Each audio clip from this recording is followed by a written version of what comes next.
Hi అండి, అందరికీ నమస్కారం. Welcome to my channel. నేను మీకు ఈరోజు చూపించబోయే రెసిపీ మామిడికాయ పప్పు. ఈ మామిడికాయ పప్పుని ఎలా తయారు చేసుకోవాలో ఇప్పుడు చూద్దాం.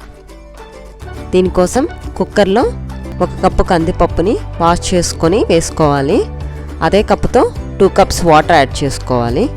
ఇప్పుడు కుక్కర్ విజిల్ పెట్టి 3 విజిల్స్ వచ్చేంత వరకు పప్పును ఉడికించుకోవాలి.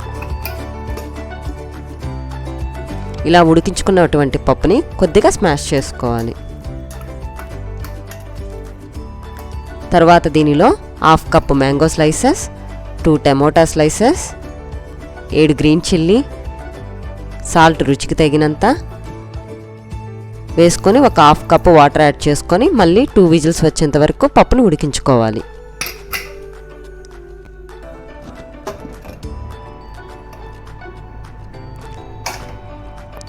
మామిడికాయ ముక్కలు అనేవి పొలుకులుగానే ఉండాలండి. ఇలా ఉండడం వల్ల పప్పు మనం తినేటప్పుడు చాలా రుచిగా ఉంటుంది. ఇలా ఉడికించుకున్నటువంటి పప్పుని ఇప్పుడు మనం తాలింపు పెట్టుకోవాలి. దీనికోసం పొయ్యి మీద ఒక ప్యాన్ పెట్టుకొని దానిలో 4 టేబుల్ స్పూన్స్ ఆయిల్ వేసుకోవాలి. దానిలో కొద్దిగా తిరగమాత గింజలు, 2 red chilli, 2 green chilli, garlic, onion ఇవన్నీ వేసి ఆనియన్స్ రెడ్ కలర్ వచ్చేంత వరకు కొంచెం వేయించుకోవాలి.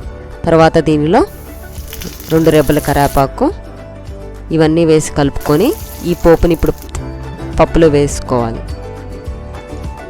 వేసి కలుపుకొని కొద్దిగా వాటర్ యాడ్ చేసుకోవాలి. తర్వాత పప్పుని కొంచెం సేపు ఉడికించుకోవాలి.